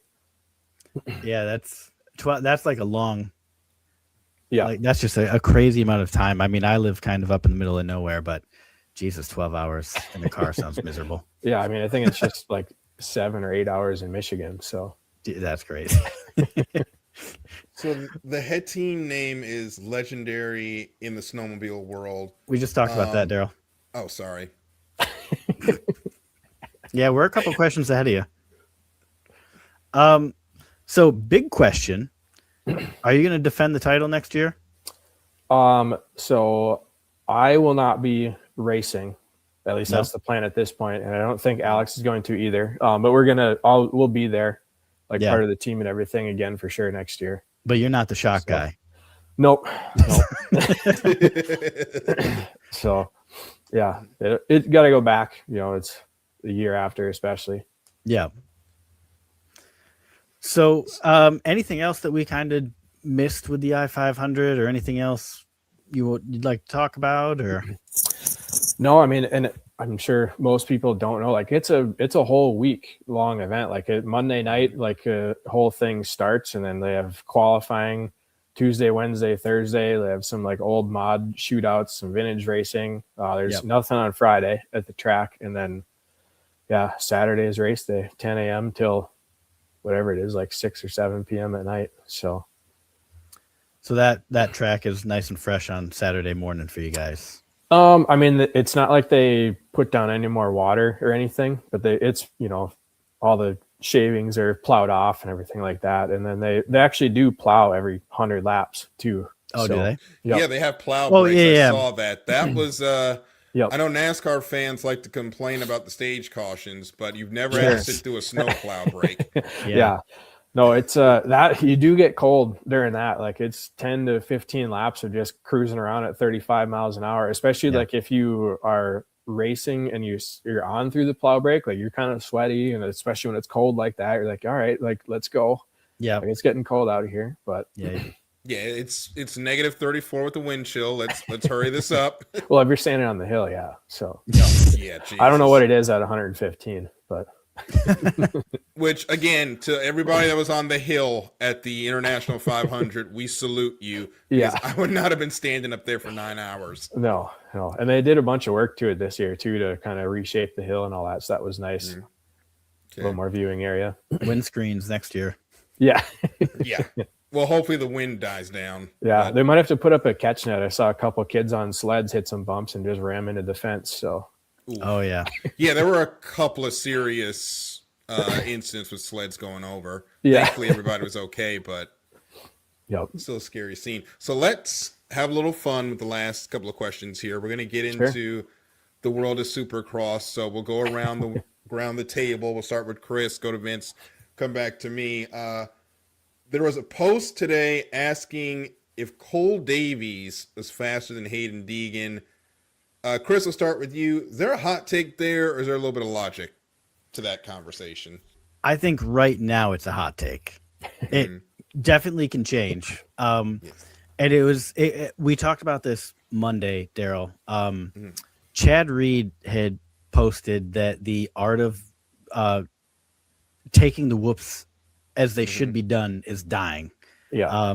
especially in modern Supercross. These guys they just double triple the whole way through. And then you've got Cole Davies just sending it. Yeah. So I think that I give Deegan everything else, but I don't think anybody in 250s, probably even 450s, maybe except for Eli Tomac, is doing the whoops better than Davies right now. What say you, Vince? Yeah, I would definitely agree with the whoop speed thing. Like Davies is, I saw that clip and it definitely reminded me of Chad Reed, where he just doesn't slow down coming into him. It's pretty cool to see, just all out. But I don't know. I think it's pretty hard to say that anyone's faster than Deegan right now in 250s, as much as it pains me to say that. So you're Blue Crew though. So I am. At least it's us, right? Yeah. But come on, that guy's and Davies. He's yeah. Yeah. We got Davies, but yeah, I don't know if we bright. can claim Deegan yet. So yeah, I miss hitting just the top of the whoops like they used to do in the 90s. Everybody wants to double it now. Some folks try to triple it. I love hitting that corner before the whoops, pinning the throttle, and saying, I'm either going to go across these or I'm going over the bars, but I'm going to make it. Yep. And Cole Davies is a real throwback to that era of motocross. But Hayden Deegan, just everywhere else, is just so dang fast. And we talked about it a couple of weeks ago. He's a real villain at this point in 250s, and he embraces it. That's the best part. Yeah. So I love it. I think it's a little bit of a hot take right now, but I think Cole Davies can catch him, especially if he keeps riding like that through the whoops. Sticking with the 250s, Levi Kitchen has been wicked fast in the second half of races, but hasn't been able to get Deegan for a win yet. Chris, do you think he gets a win this season? Oh yeah, he's been, once he kind of clears, because he's not really getting good starts, but once he gets out into third, fourth, where he's getting some clean track ahead of him and he can focus on his lines, and just kind of get the mental, kind of get into his own headspace. That kid is flying, and he's catching Deegan. And was it Glendale that Deegan and Kitchen they were just playing that cat and mouse? It was either Glendale or Seattle. I think it was Seattle because Seattle, they had that epic race. Yeah. I think I've said it before. Deegan just needs to keep looking straight. He has a real bad tendency to just, we talk about it in any motorsport. If you drive defensively, just always staring out your mirrors, you're always going to lose. He does. So I think, he will sometime though. It's going to catch it. It's going to bite him eventually. And Levi is going to be right there to take advantage of it. So I do think Levi gets it done at least once this season. What about you, Vince? Yeah, Deegan's going to have some sort of bad start or crash or something like that. And I think Kitchen will be able to capitalize, especially he got a good start at Seattle. So he's got the speed when he's out front for sure. Yeah. But I don't know, Deegan just, I don't understand where it comes from, but he can just take it up a notch, even when he's at 100% already. And just like this guy, some people are just bred for it. Yep. Yeah. And, Max is bred for it. Deegan's bred for it, throwing it back. To Avery Hemmer, she comes from a long line of racers. Some people are just born into it and they have it. And I think that's what Deegan's got. Yep. That's the only thing that explains it. I think Levi Kitchens can get a win at some point in the season. We do have the East-West shootouts coming up, or the East-West showdowns, what they call them now, coming up later on this year. I think he can get a win there, but it's going to be tough, especially because Deegan, he's working on the starts, and if he's not getting the whole shot, he's still in position in the top 3 or 4, where in the first couple of corners in the opening minute, he can jump up there and get the lead. But I think one of these days the start's going to trip him, and Levi Kitchens is going to take an advantage and get a win at some point. Yep. We'll transition to the 450s, where it's wide open at the top. You've got about 5 riders up there that have been challenging at some point for the championship. As we go into Daytona, Chris, who do you think is riding the best this year and likely to take the championship home? So, the kid that grew up riding Yamahas and in a Yamaha family, I want it to be Coop. He's, and especially as we go into Daytona, he's always been the bridesmaid there, but he's never been the bride. And I really hope he can pull out a win this week. But if I step back and say, who do I really think is it going to be? I think it's going to be Tomac. Mm-hmm. Or at least he's like my number 2 if it's not. But what about you, Vince? Yeah, I think it'll be Tomac with the way he's been riding this year. As much as it pains me to see him on an Austrian bike from a Yamaha, it's kind of cool to see him out there just like destroying people, where it's like everyone is like, is it the bike? Is it this or all that stuff? And it's like, no, Tomac can just win on anything, it turns out. So it's not like KTM's doing anything wrong or anything like that. I feel like we've forgotten how good Eli Tomac can be, which is a weird sentence to say. Yeah. There was a point there where he was extremely dominant. Then he fell off for a little bit, and now he's back. And it's like, guys, this is just what he does. Yep. Yeah. And what is he, 33 or something this year? Yeah. So it's pretty wild to see him that competitive right now. Getting it done for the older guys. I'm 33, so I hope that wasn't an old joke. I'm 34, so we're good. Well, I'm 30. We're all in our 30s here. So to see a guy in the 30s still getting it done makes it feel that we still got it out there. I was going to say Eli Tomac, but to keep it spread out, I will say Ken Roczen. I'm so happy to see him competitive again. There was a time there where we thought he wasn't going to ride again because he got a serious injury, had compartment syndrome with the arm. They were seriously talking about amputating his arm because the injury was that bad. Thankfully, he came back, and he's on a Suzuki now, and he's riding extremely well. Last time out in Arlington, he was 4th. I cannot count him out. I think he's going to have a big impact on how this championship goes. Mm-hmm. And one last question. We'll start with Vince on this one. You are a diehard IndyCar fan. What are you excited for this upcoming season, and who do you think can stop Palou? I'm pretty excited to see what Mick Schumacher does this year. I think it'll be good. Have him in there, kind of younger guy in the sport. And I saw Grosjean's coming back and all that. It'll be good. I always like watching that series. So competitive all the time. It's like any weekend, you're I'm not really sure who's going to win if you take out Palou, or even Pato's always really consistent too. So I like seeing the former Formula One guys that didn't get the chance to be successful coming over to IndyCar and showing what they can really do. We know IndyCar, it's a spec car. It's supposed to be getting updated, but it's a car that they've used for a while. It is really in the driver's hands, and it's created some great racing and has allowed drivers like Palou, O'Ward, Ericsson, Grosjean to really show what they can do. And with Ericsson and Grosjean, they get an opportunity to rewrite the narrative that was written about them in Formula One. So that's why I like seeing these guys get to race in IndyCar. And before we go to the closeout, going to St. Petersburg this weekend. I don't get a pick, Darryl. Oh, right. Okay, mercy. Chris, who do you got? I'll see you guys later. Yeah. I don't know who. I realistically, I don't think Palou is getting unseated. But what I will say to counter on something besides Scotty Mack, a storyline that I'm looking forward to is Malukas going to Penske. I think that pairing has potential. Yep. Yeah, for sure. I will go a little bit hot takey, and I think Will Power is going to go on a revenge tour. I like that this year. I don't think that's a hot take.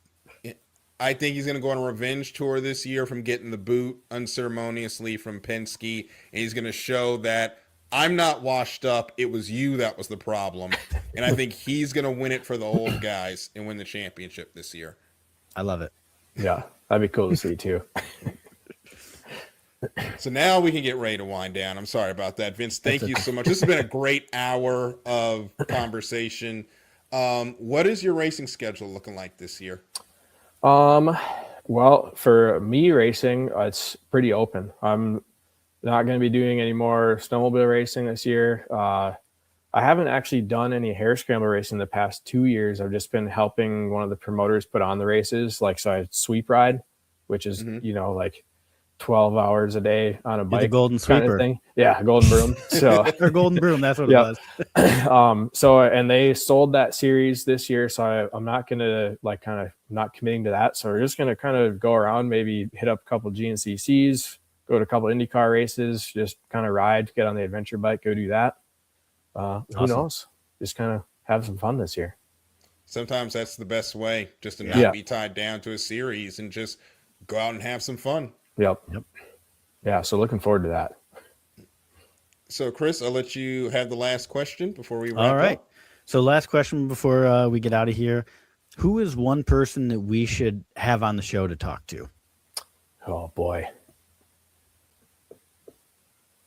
I don't even know.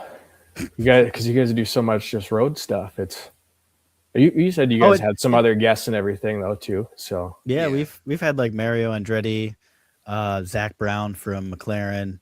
Okay. We've had some big names, but anybody, snowmobile world, dirt bike world. I mean, I would feel bad bringing another shock guy on. So don't reference us any shock guys. You're our guy. Oh man. Engine builders, we don't care. Just anybody you think would be an interesting person to talk to. It would be kind of cool. One of the guys that I work with on the Polaris side with the desert program, Chris Fodbury is his name. He actually did some work in IndyCar, and now he's on the desert side, like in the UTV race world. Like, I think he'd be really interesting to talk to. He's a really smart guy. I like working with him a lot. Yeah. So, yeah. Awesome. Well, let's try to hook it up. Yeah. Well, Vince, it has been an absolute pleasure to have you on the show today. We appreciate you taking the time out to talk to us. And again, congratulations on your win in the Sioux 500, and good luck in your travels wherever the racing world takes you this year.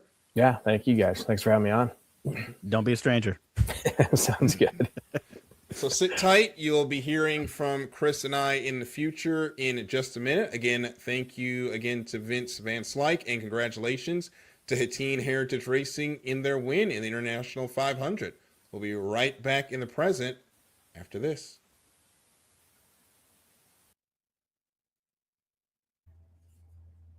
We're back.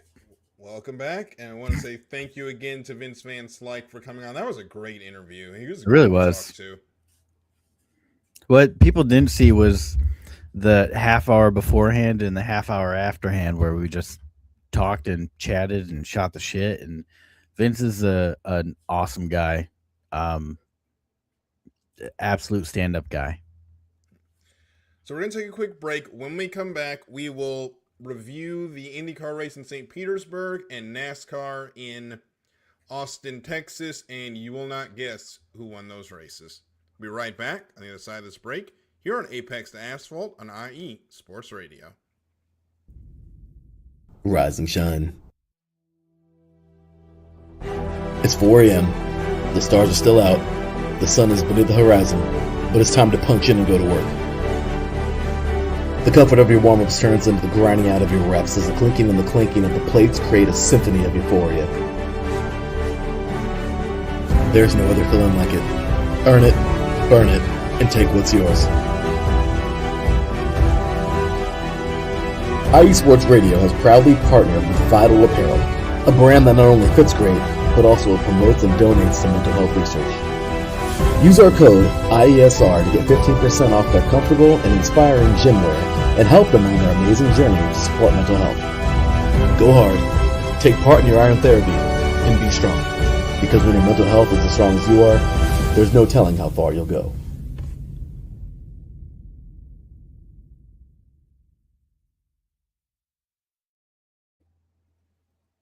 And we're back here on IE Sports Radio, your direct feed for all that is sports. It's Apex to Asphalt. We're going to get into IndyCar, the Grand Prix of St. Petersburg. And Chris, going into the weekend, my storyline was whether or not anyone could usurp Alex Palou. Why don't you answer that question for everybody? Yes. No, that's a big fat resounding no. Yes, Alex Palou led the final 59 laps of the race. Got a little help from his crew with an awesome stop on the last stop to get him out in front of the field, and he goes on to win the Grand Prix of St. Petersburg. And it looks like Palou right now, he's just unbeatable. Yes. Just like Tyler Reddick, who we'll talk about shortly. But yeah, no, Alex Palou picking right up where he left off last year. Fantastic start of the season for that team. He was the championship favorite coming into the season, and I see no reason to doubt that. Granted, we're one race in, but he was on top form. Scott McLaughlin was second. Christian Lundgaard was third. McLaughlin was the pole sitter on Sunday. Comes home in second after leading 34 laps. Was not a great day for Mick Schumacher, who Vince was excited for to see what he would do. He didn't get to do much. Stingray Robb, former friend of the show, made contact. Actually overcooked his brakes going into turn 3. Took out Ferrucci and Mick Schumacher, and it was not a happy time for either of them because you do all that work, and at the end of the day, you barely make a lap. Yeah. Sorry, Larry messaged. I don't know if you'd seen that. I did not.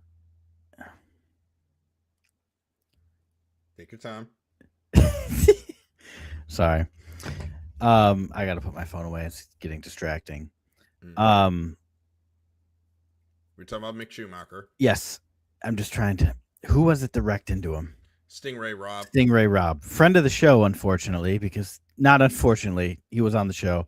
Yes. But yeah, it really sucked for Mick's debut, especially after Formula One. He didn't have the best go of it there. And then to come over here, and his car could have continued, but the team retired him for the race. That is just painful. You wish the car hadn't been damaged that badly because he could have desperately used that track time that he now doesn't get because of the incident. Yeah, and I mean, the team came out and said that the car could have went on. Mm-hmm. So, but they retired him because I think because it had to be lifted, but I don't know. I wasn't too clear on it. I was kind of reading that as I was walking out of work. So I didn't quite retain it the best, but painful start to the season for Mick, especially, after just with our interview with Vince where Mick was one of the guys he was looking forward to watching. Yeah, just a crappy way to get the season started off. Yeah, well, they won't have a long time to wait for revenge because we're heading to Phoenix International Raceway this weekend for the doubleheader with NASCAR. So an early oval and an early opportunity for the guys that did not have great runs going into did not have great runs at St. Petersburg, including Will Power, who had an issue with he got into the wall and ended his race after 55 laps. They'll have an opportunity to go out there and try to get a win. Yeah, we'll see. I think this doubleheader weekend is really fun. Like, I'm genuinely, I don't like Phoenix as a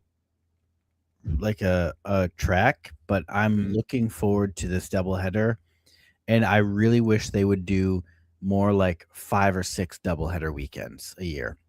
And I would love to see, especially if we could go somewhere with lights, I would love to see a Sunday doubleheader where IndyCar takes the track from, 2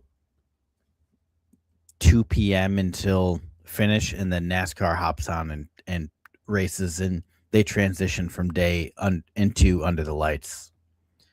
I know we won't actually see that, but that would be really cool. It would need to be at a track with lights, which ironically Phoenix does have those lights, but I would love to see it. It would probably happen during the Fox portion of the year because Fox does have that ownership stake in IndyCar, but hey, yep, it would be nice to see the series work together and not apart, even if Fox is making them do it. Due to time constraints, we're going to try to hurry this along, so we'll quickly touch on the Craftsman Truck Series race in St. Petersburg. I thought this race was going to be a crap show. Chris, it was actually entertaining to watch the trucks go around that street course, and near the end of the race, the gloves started coming out, or the fangs came out, and the truckers were beating and banging on a street course. Yeah, I expected like 3 trucks to finish the race. Just realistically. But that obviously did not happen, and I didn't catch the full race, but I did catch probably about like 40% of it, and what I did see was good. I was entertained by it. I would not mind seeing them go back there again next year. Mm-hmm. Yeah, I think it was a good race. I think that it has earned another shot at it. Yes. So we'll see how that goes. Hopefully they'll be back. The O'Reilly series, it's Shane Van Gisbergen at a road course. He did Shane Van Gisbergen things. He took the win there. However, he wasn't able to do it in the Cup Series as Tyler Reddick. Man, he didn't win a race last year, and in true Michael Jordan fashion, he took that personally. Absolutely, he is the only winner in the Cup Series right now. Yeah, I have a feeling that streak's coming to an end this week. But no, absolutely hats off to him. Great start to the season. SVG was complaining a lot about rear grip towards pretty much the whole day, but it looked like maybe he was going to get a late lunge on him there with probably about like, I think it was like 13, somewhere between like 11 and 13 to go. It seemed like he maybe would get a run. And then Reddick, he just kind of pulled away. And it kind of sucked. I like SVG. But no, it was a good race. It was enjoyable. I watched quite a bit of it, and the ending was definitely, I think, fun. Until Reddick kind of pulled away, and then I was just kind of like, I would have liked to see a little bit more of a dramatic battle towards the end, but I can live with what it was. It was surprising to see that Shane Van Gisbergen burned his stuff up. It's not even that he burned it up. It's just he had been talking about no rear grip all day, and Reddick had it. And Shane through most of the track, especially the tighter technical areas, he had him. Reddick could just get good corner exit off on the long straights, and that's where he would make up all his time. So I think SVG was an adjustment or two away from that being a different race. I think if you get a caution there, and we almost got one with Carson Hosmer getting punted. If we get a caution there, I think Shane Van Gisbergen is going to make a suicide dive into turn number 1 to take the win. Well, he did it in the O'Reilly series. Yeah, he almost 5 cars. Almost had to put 25 cents in the swear jar there. Yeah, we're gonna get a pizza party at the end of the season. I've heard. That's what management told me. Yeah, so I guess we got to keep saying Xfinity to get the coins in there. But yeah. But no, SVG did pull off a really good move in the Xfinity. He ducked down in low, which is what you need to do. You need to make up some serious ground in that first corner. He did. He came away with the win. Couldn't quite get it done this past week. And I think if there was a late restart, I still don't think he would have got it done. I think Reddick would have dove down because Reddick's not worried about the outside. restarting with, I don't know, sub 10 to go. If SVG starting on the inside, which he is going to every time, Reddick, he's driving in his mirrors. Yeah. He's not paying attention to anybody else. So not only did we have 3 for 3 with Tyler Reddick, who now has a commanding 70-point lead over Bubba Wallace in the point standings. Bubba finished 11th, by the way, after starting deep in the field. We also unfortunately had 3 drivers with illnesses / cool suit failures, similar to what happened at the Sydney 500 with the supercars. Alex Bowman exits the race early, which Myatt Snyder, who I didn't know this, is actually working with the broadcast crew as a pit spotter with Jamie Little, jumps in the car to finish the race. I had no idea he had taken his fire suit down there. Yeah. But he gets in and finishes the race for Alex Bowman. And somebody decided that this would be the week. I didn't see who was it, to try to challenge that Bowman should lose his ride. Like, he got sick, guys. Are we really doing this? Yeah, it was upper 80s, 90 degrees. There's no air circulation in these cars. He was sick to begin with, and his cool suit failed. He wasn't the only driver.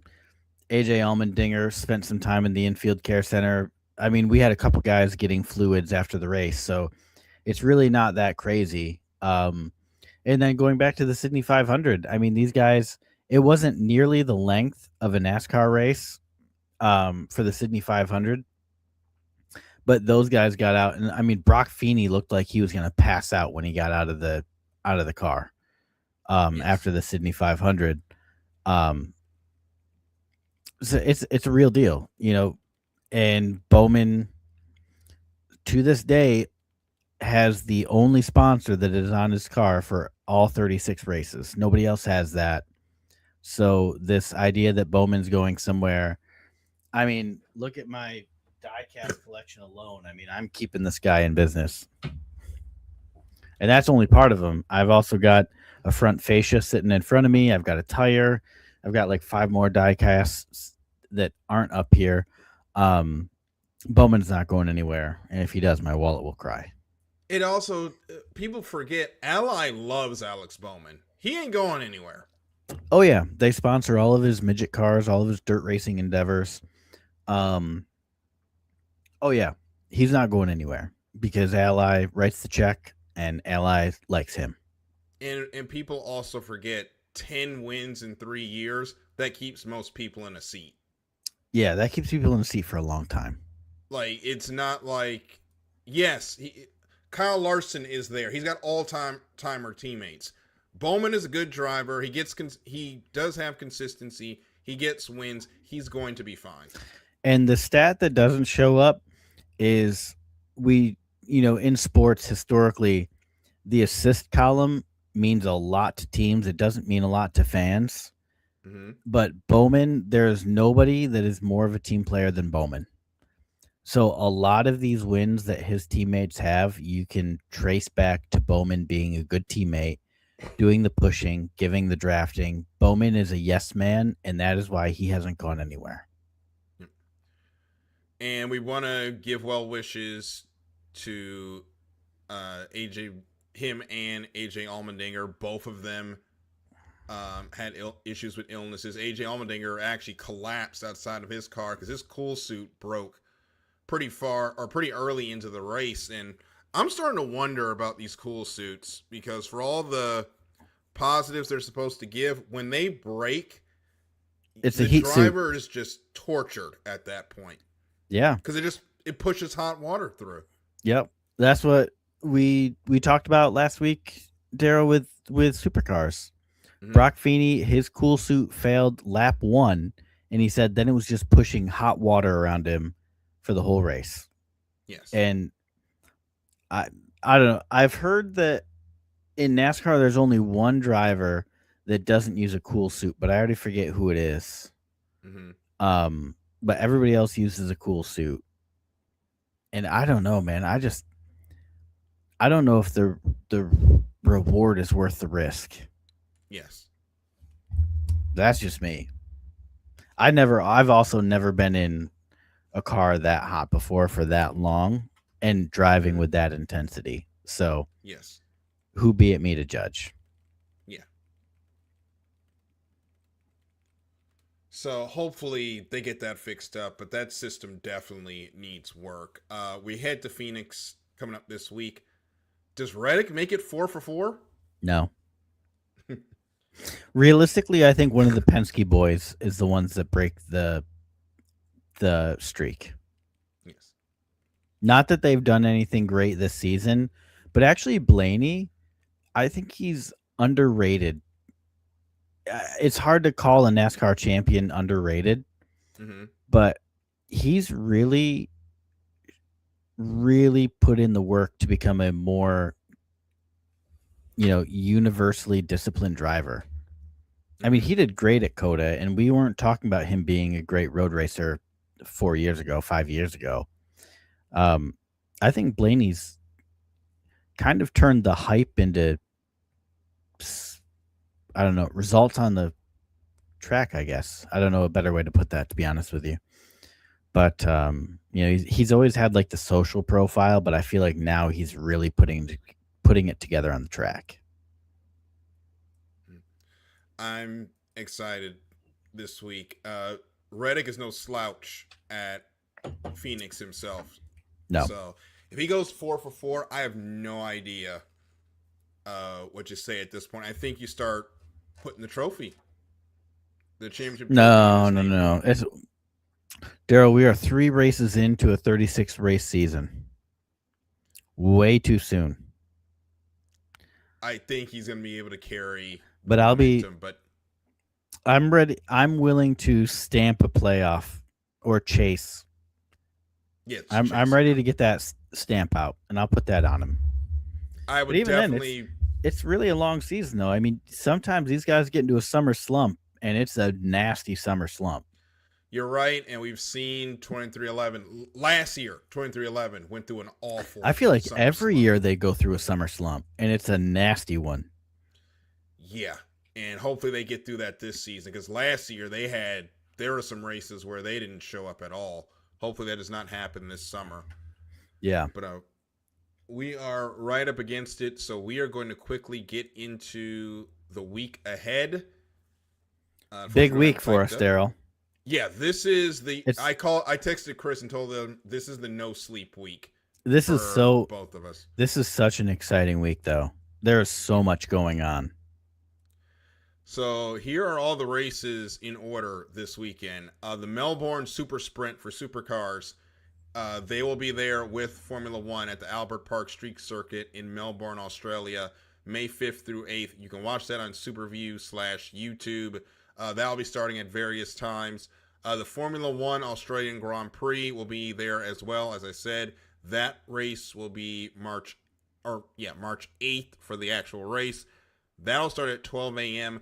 Now is the time to go ahead and start that Apple TV subscription for those in the U.S. because that is how. Yuck. That's how we're going to have to get the races, unfortunately. And if you didn't get your Superview, renew that. $7 a month on YouTube.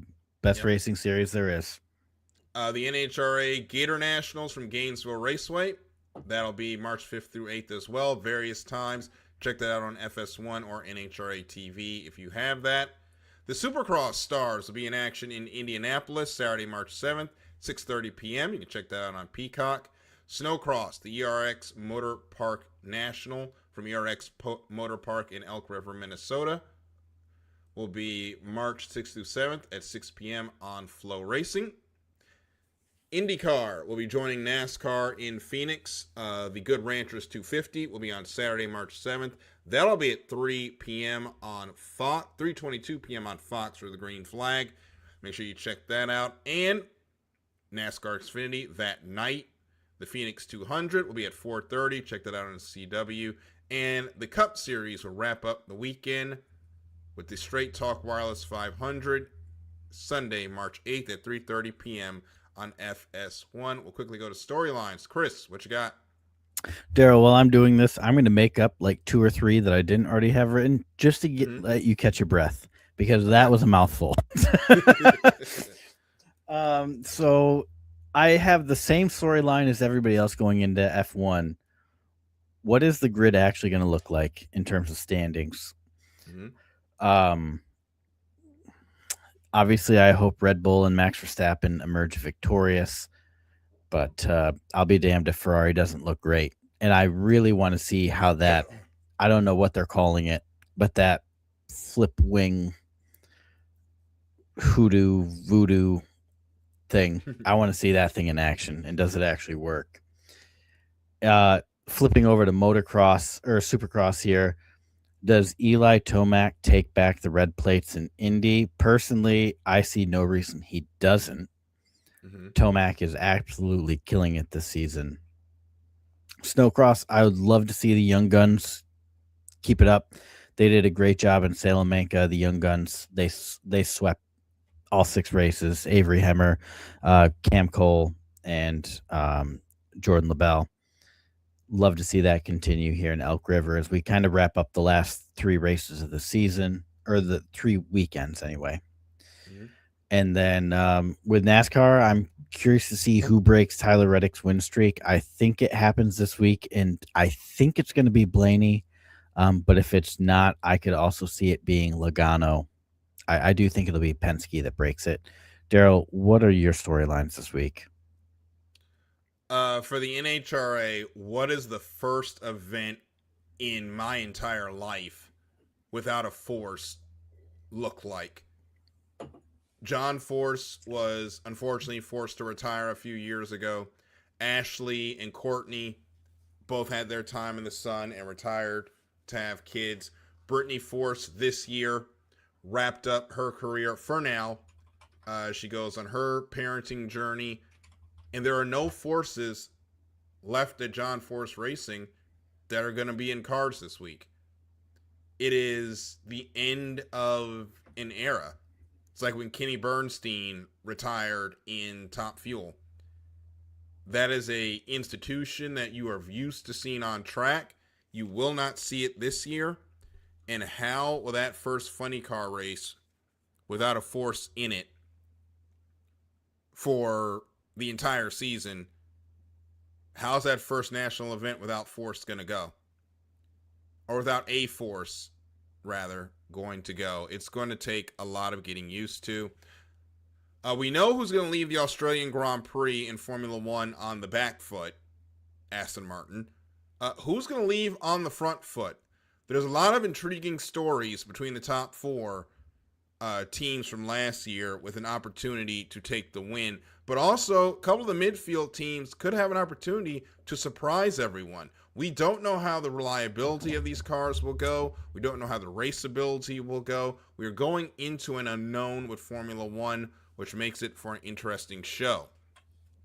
For Cup, the real season finally begins after 2 wildcard races and a road course. We're finally into the bread and butter of the schedule, which is the ovals. Who has the best oval package as far as the short ovals is concerned?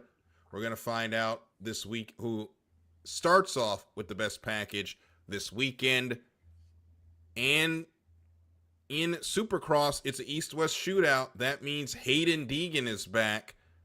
What has the 250 MX West Series competitors cooked up to turn off his torrid pace? Because right now, Hayden looks absolutely untouchable. And with that, we are complete for this edition of Apex to Asphalt. Chris, your final thoughts. Darryl, you've left me 30 seconds, and I don't even know what to say. It's going to be a great week of motorsports this coming week. Thank you. Huge thank you to Vince VanSlyke. And Vince, don't take this as me talking to you, but to everybody listening, don't forget to brush your teeth before bed and have yourself a good night. Good night, everybody. We will see you next week.